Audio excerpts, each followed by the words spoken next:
யோக ஞான சித்தர் ஓம் ஸ்ரீ ராஜயோக குரு சரணம்.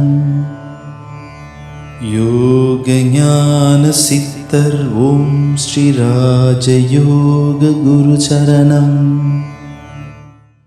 ஒரு மனிதன் மன தூய்மை அப்படின்னு இருந்துச்சுன்னா இறைவன் உங்களுக்குள்ளே வந்துடுவார். இதுதான் உண்மையான விஷயமே.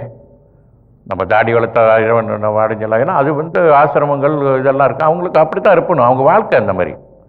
நம்ம உலக வாழ்க்கையை வளர்த்துக்கிட்டு நான் தாடியை வளர்த்துக்கிட்டு தான் இருப்பேன், முடியை வளர்க்கணும் அப்படின்னு சொன்னால் அது சாத்தியம். அதனால என்ன கிடைக்க போகுது உங்களுக்குன்னு எனக்கு தெரியல. ஏன்னா ஒன்றும் கிடைக்காது. அதனால அதுக்குன்னே அர்ப்பணம். ஓகே, ரோகி யாருமே இல்லை, குடும்பம் எதுவுமே இல்லை, நான் துறவியாக இருக்கேன் அப்படின்னா தாடி வளர்க்குறாங்க, போகிறாங்க, அந்த மாதிரிலாம் இருக்காங்க.